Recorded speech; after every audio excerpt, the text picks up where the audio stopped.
तुम्हारी राह में मिट्टी के घर नहीं आते, तुम्हारी राह में मिट्टी के घर नहीं आते, इसीलिए तो हम तुम्हें नजर नहीं आते।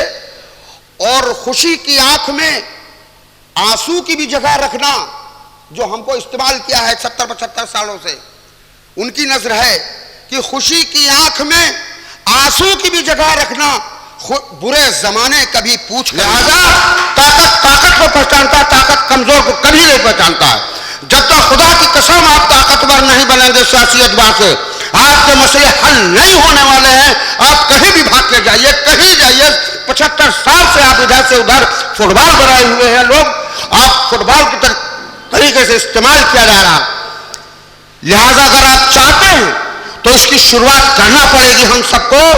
और ये कतई न देखे कोई पार्टी का नेता देख रहा कि नहीं देख रहा, कौम को ताकतवर बनाने के लिए एक बहुत बड़ा फरीजा है, अल्लाह देख रहा है। अगर कौम को, उसकी मखलूक को बचाने के लिए आपने कोशिश और मेहनत किया, पैसा खर्चा किया, वक्त बर्बाद किया, कि हमें चिराग समझकर बुझा ना पाओगे, हमें चिराग समझकर बुझा ना पाओगे, हम अपने साथ आफताब रखते हैं। अब मैं अली जनाब डॉक्टर आफताब साहब इल्तिमास करूँ को माइक पर आकर अपने ख्यालात का इज़हार करें।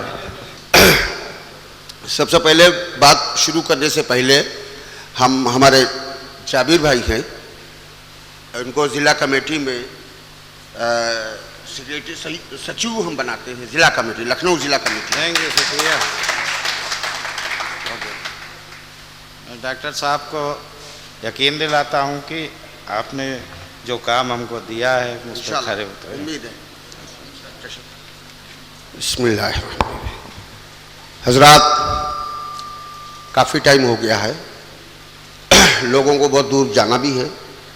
बहरहाल चंद मिनट बात करना है, बातें करीब करीब हो गई हैं। हमारे इस डाइस पर तशरीफ़ फरमा हमारे मेहमान खुसूसी और अली जनाब मुश्ताक साहब, जाबिर अली साहब, हमारी महिला विंग की अध्यक्ष मोहतरमा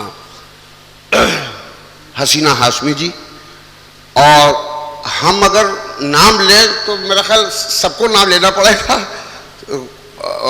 बाकी सारे हमारे कमेटी के लोग, हमारे तमाम विधानसभा के, कई विधानसभा के अध्यक्ष, और हमारे असलम भाई खास करके, क्योंकि हमारे अंबरगंज वार्ड के जिन्होंने आवेदन किया है, और भी कुछ लोग हैं हमारे यहाँ बैठे हुए हैं, उन्होंने आवेदन नहीं किया, इसलिए उनका आवेदन हो जाएगा। वो भावी उम्मीदवार भी हमारे हो जाएंगे इंशाल्लाह, वो जल्दी कार्यक्रम होगा। साथियों, मकसद सिर्फ कहने का ये है कि कोई तकरीर करने का मकसद इस वक्त नहीं है, न कोई भाषण देने का मामला है। हम सिर्फ ये कहना चाहते हैं कि एक शेर है कि हजारों साल नरगिस अपने बेनूरी पे रोती है, हजारों साल नरगिस अपने बेनूरी पे रोती है, जब कहीं होता है चमन में दीदावर पैदा। हम ये समझते हैं, हमारे लोग ये समझते हैं कि असदुद्दीन वैसी की तकरीर से, उनकी मीटिंगों में लाखों की तादाद में भीड़ होती है, वो वोट भी दे देगी। ऐसा नहीं है। वोट लेने के लिए हमको गली गली कुचे कुचे मेहनत करना पड़ेगी अगर हम चाहते हैं। और हमारी एक हम बड़ी सादगी से बात करना चाहेंगे कि हमको बड़ी तकलीफ है कि हमारी कमेटी के लोग, हमारा चंद लोगों को छोड़ करके ज़्यादातर लोग हमारा साथ नहीं दे रहे हैं। कोई वजह हो सकती है, और हम उनसे, तमाम उन पदाधिकारियों से कहना चाहेंगे कि आपके ऊपर कोई जोर ज़बरदस्ती नहीं है, आपके ऊपर कोई दबाव नहीं है। अगर आप वाकई में ईमानदारी से काम करना चाहें, जो लोग, वो रहें, बाकी बेवक्त अपना वक्त ना खराब करें, बहैसियत एक मेंबर के रहें, वो ज़्यादा बेहतर होगा मेरा समझ से। क्योंकि ये होता है कि साहब हमारे पास भीड़ तो बहुत है, लेकिन जब मौका आता है तो काम करने वाला दिखता नहीं है। हम ये चाहते हैं कि हमारे इस पश्चिम विधानसभा, हमारे जुबैर किदवई साहब बैठे हैं, पश्चिम विधानसभा के अध्यक्ष हैं, और जिला कमेटी की हमारे मेरा ख्याल 40% लोग इस विधानसभा के लोग हैं, पदाधिकारी हैं। लेकिन अगर एक एक नाम लिया जाए तो सब के सब खामोश हैं, ज्यादातर लोग खामोश हैं, 2-4 लोगों को छोड़ करके। हम उनसे गुजारिश करते हैं कि आप वक्त को समझें, कौम रास्ता देख रही है इकट्ठा होने के लिए, लेकिन इकट्ठा होने के लिए हमारे पास कोई हम निकल नहीं रहे बाहर। ये बड़ी अजीब बात है। देखिए, कौमें जब सियासी एतबार से कमजोर हुआ करती हैं तो उनका हशर यही होता है जो आज हमारे और आपके साथ हो रहा है। अगर हमको इससे उभरना है, अगर इन मसाइलों से हमको आगे बढ़ना है, इन मसाइलों को हल करना है, तो सिर्फ एक चारा है, जो अपनी सियासी ताकत। अगर आपने सियासी ताकत नहीं बनाई, खुदा की कसम इससे ज्यादा और वक्त बुरा आने वाला है। आपके पास सिर्फ एक असासा है, सिर्फ एक असासा है, जो पॉलिटिकल पावर है। आपने उसको भी गंवा दिया। जैसे 70-75 साल से हमने हमेशा हमारी कौम ने किसी बामकसद वोट नहीं किया, बेमकसद वोट दिया। हमारे लोग वोट की अहमियत नहीं जानते हैं कि अहमियत होती क्या है, इससे क्या फायदे हैं, इससे क्या ताकत महसूस, उनको मत पता ही नहीं कुछ। तो हम ये बताना चाहते हैं कि अटल बिहारी वाजपेयी की सरकार एक वोट से हारी थी। अगर उस वक्त अगर कोई अरबों रुपया देने के लिए कहता, वो दे देते सरकार को बने रहने के लिए। हम बेमकसद, हम इलेक्शन आते हैं, हम उनसे नाराज हो गए, साहब उनको हराना है, उनको जिताना है, इस बार उनको जिताना है तो उनको हराना है। अरे भाई, हमने कोई ठेका नहीं लिया है किसी को जिताने के लिए, किसी को हराने के लिए। हमको ठेका, हम अपनी कौम को मुत्तहद करने के मैंने ठेका लिया है। उसमें हमका मकसद ये सारी हमारे लोग। और जब आप ताकतवर सियासी कुव्वत होगी आपके पास एमएलए, एमपी और सभासद होंगे, तो आपके मसले 2 मिनट के अंदर हल होंगे। आपको हम बता दें, हम अक्सर मीटिंगों में कहते हैं कि जब किसी कौम के पास सियासी ताकत नहीं होती है, उसका हशर ऐसा ही होता है जैसे हमारा और आपका है। हमने आपके यहां मीटिंग में कही थी यह बात कि दलितों ने जब तक कि अपनी सियासी ताकत नहीं बनाई थी इस मुल्क में, उन्होंने अपना सियासी मकान नहीं बनाया था, उस वक्त उनके साथ में यही होता था जो हमारे साथ में हो रहा, बल्कि हमसे ज्यादा उनके साथ जुल्म, जाती अत्याचार हुआ करते थे। लेकिन एक काशीराम निकल करके आया। देखिए, तहरीकें जो चलती हैं एक चंद लोगों से चलती हैं, भीड़ से नहीं चलती हैं।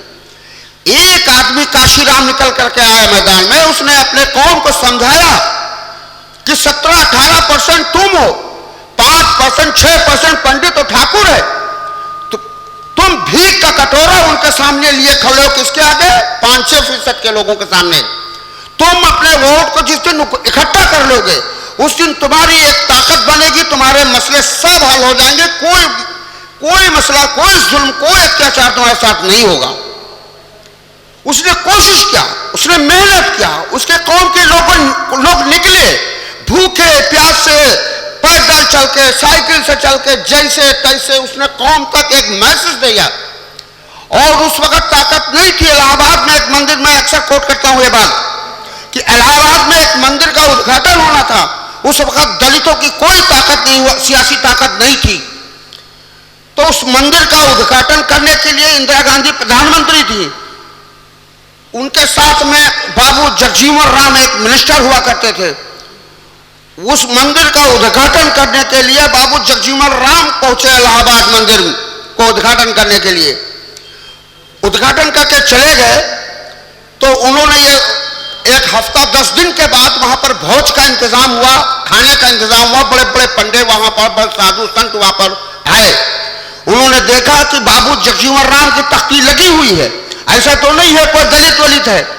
उन्होंने बाकायदा इसकी इंक्वायरी कराई, पता लगाया, मालूम हुआ कि एक दलित है। तो उन पंडितों ने कहा था कि होगा मिनिस्टर हुआ करे, लेकिन है तो दलित, लिहाजा मंदिर हम अपवित्र हो गया है। उन्होंने गंगा का पानी ला करके उस मंदिर को धुलाया था, पाउडर से घिस घिस के धुलाया, नहलाया। उसके बाद में उस मंदिर पाक हुआ था। उस वक्त क्योंकि सियासी ताकत नहीं थी, इसलिए उसके साथ यह भेदभाव हो रहा था। ठीक है। आज जैसे भी काशीराम ने कोशिश किया, मेहनत किया, उसकी ताकत बनी।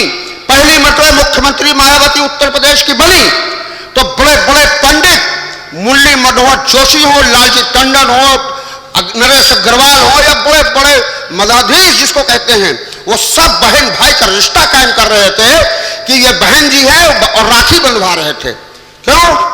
उनको मालूम था, ये मालूम नहीं रह गया वो दलित है। दलित उस वक्त भी तो मंदिर धुलाया गया था, दलित आज भी बहन भाई का रिश्ता उन्होंने इसलिए कायम किया था कि जितने जूते में मेरी ताकत है उतने जूते में इसकी ताकत हो गई है।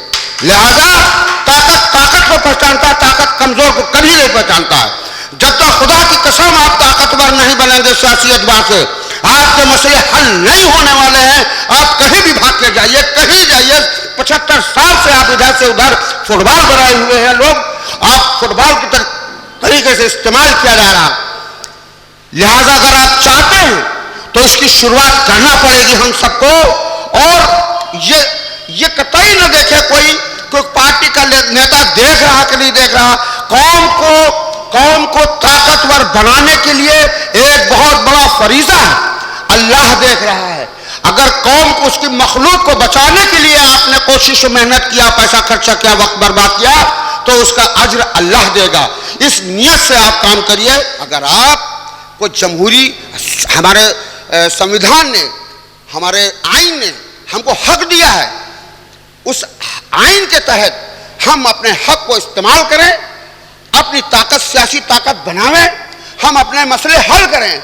भाई कहा गया कि तुम बेहतरीन उम्मत हो, कहा कि बेहतरीन उम्मत हो क्योंकि अच्छाइयों का हुक्म देते हो, बुराइयों को रोकते हो। ताबिर भाई है ये बात?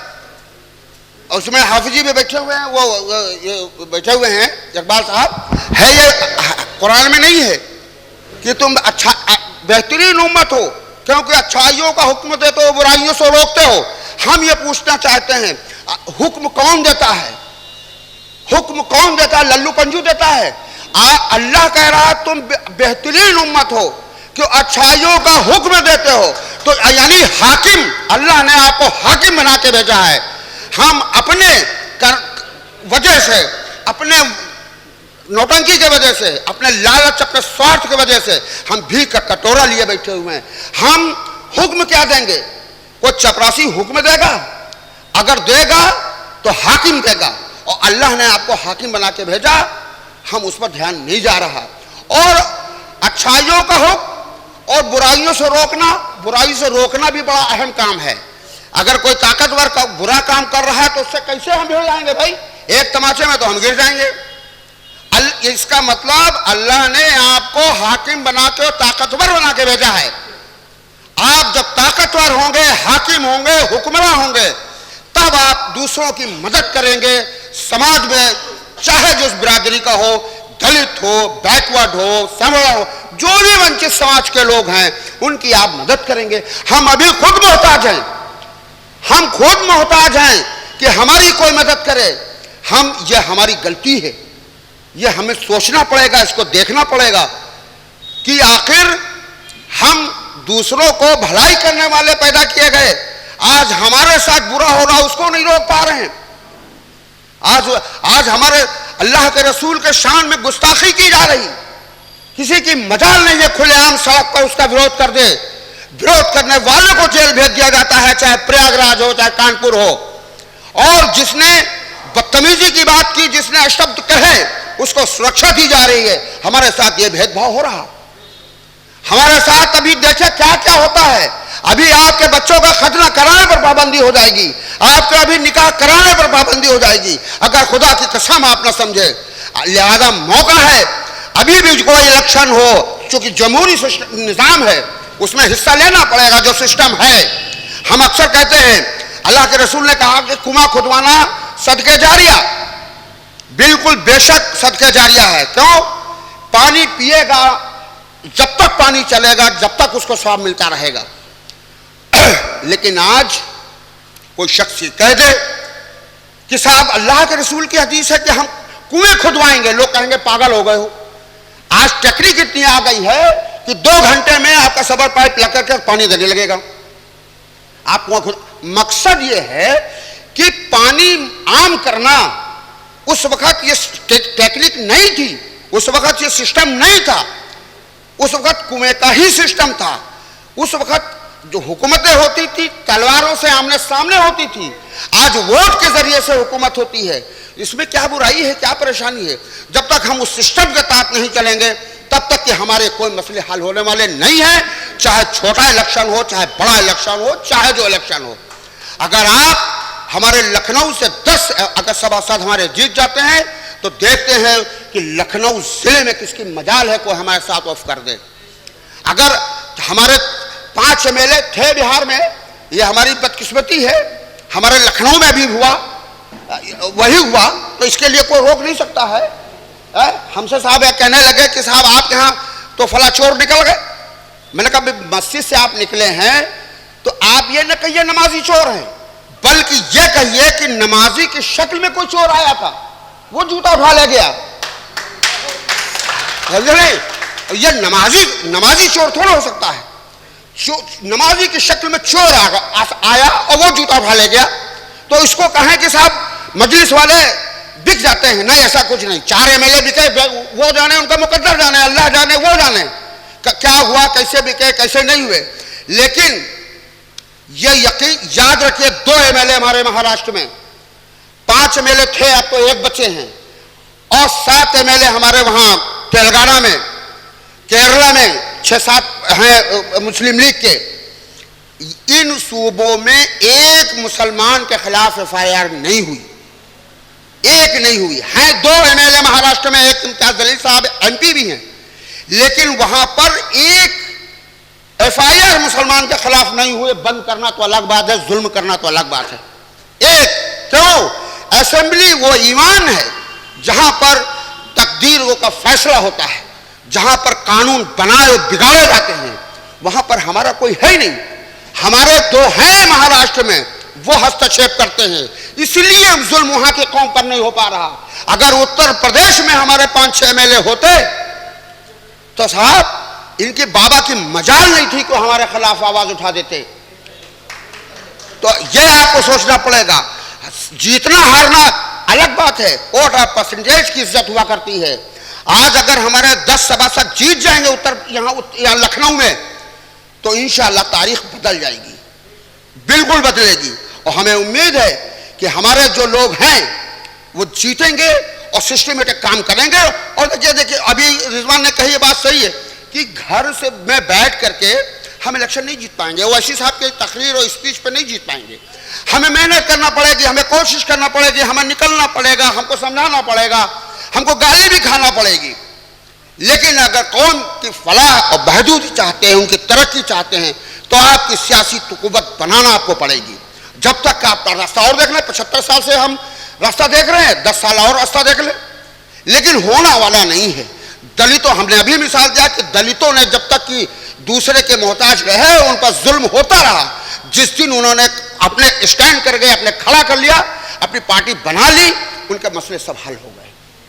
तो लिहाजा हमारी आप सब, क्योंकि ये जनरल लोग नहीं हैं, ये सब जिम्मेदार लोग हैं, आप लोगों से हम ये दरख्वास्त कर रहे हैं कि आप अपने यहाँ, कोई बड़ी बात नहीं है सभासद जीतना, कोई बड़ी बात नहीं है, एमएलए जीतना कोई बड़ी बात नहीं है, लेकिन यकीन होना चाहिए। हमारे अंदर यकीन ही नहीं है कि हम क्या करेंगे हैं। जैसे अभी 2 एमएलए, अभी इमरान प्रतापगढ़ी ने कहा था कि 1-2 एमएलए जीत लेंगे क्या होगा, 1-2 एमएलए जीत लेंगे तो क्या होगा। अरे 2 एमएलए है भैया, तुमको राज्यसभा उन्हीं 2 एमएलए ने भेजा है। यह होता है। इम्तियाज जलील साहब ने कहा कि जंगल में शेर एक होता है, गीदड़ तो बहुत से, भेड़िया बकरी तो बहुत से होती हैं। एक अगर होगा एमएलए, अख्तरुल इमान साहब अकेले बचे हुए हैं, लेकिन दहाड़ में कमी नहीं है, आपने देखा होगा। तो अपनी ताकत होती है, दूसरों की ताकत को पर भरोसा करने के लायक नहीं है। आज हमने जिनको चुना था, आज हमने जिनको वोट दे करके इतनी बड़ी कीमती वोट उनको दे करके बरसरे इक़्तिदार पे पहुंचाया था, आज वो सब जुल्म करने वालों के साथ खड़े हैं। इसलिए हमें आपको समझना पड़ेगा। और मुसलमान की बात हमसे अक्सर लोग कहते हैं साहब कई कई कैंडिडेट खड़े हो जाते हैं, कई कई कैंडिडेट खड़े हो जाते हैं।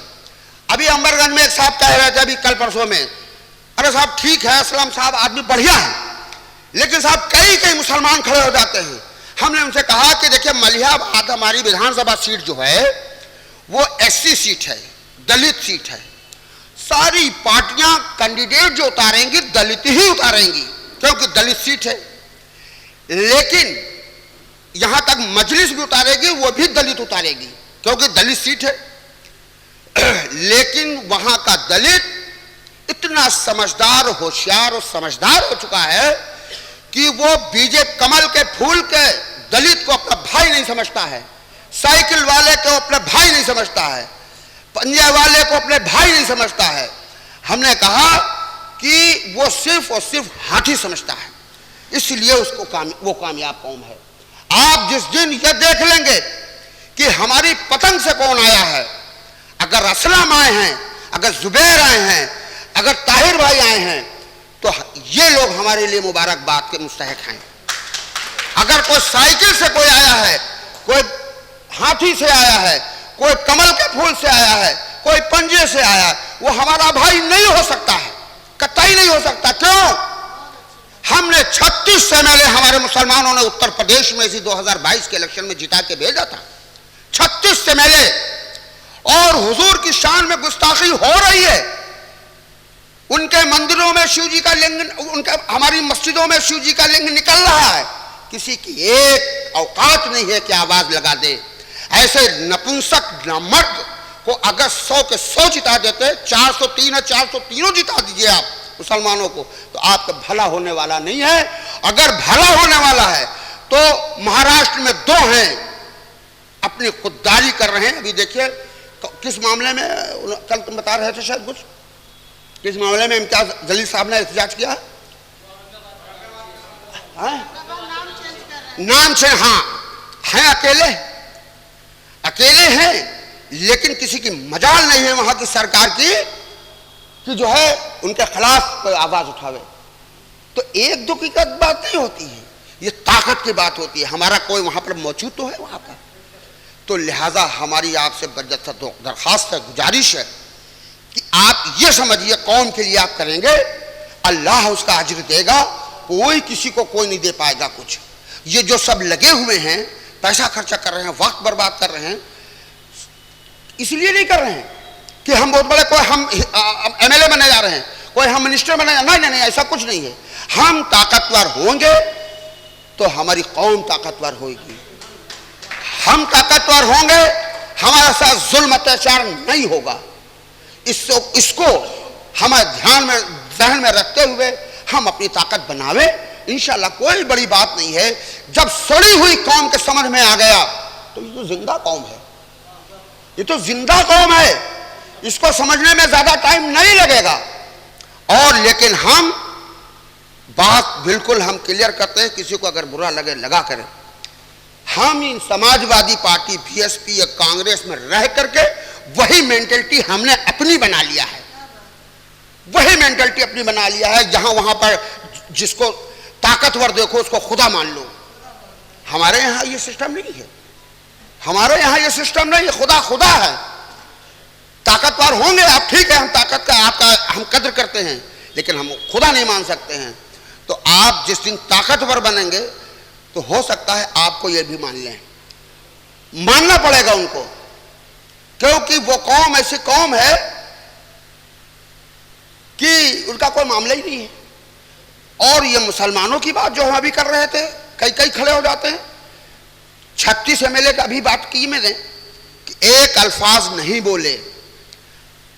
40 एमपी मौजूद थे 1992 में जब बाबरी मस्जिद शहीद की गई है, एक एमपी नहीं बोला था। ऐसे नपुंसकों को जिताना बिल्कुल बेवकूफी है। और अपने आदमी एक शेर को भेजो, एक शेर को भेजो, बकरियों पर काफी, बकरियों के झुंड पर काफी होगा। और अगर वही बकरी बनना चाहते हो तो भी बहुत सी पार्टियां कहीं भी जाके मिमिया जा करके और मैं अपने स्वार्थ के लिए, अपने मफाद के लिए मैं कर रहे हैं, करो भाई।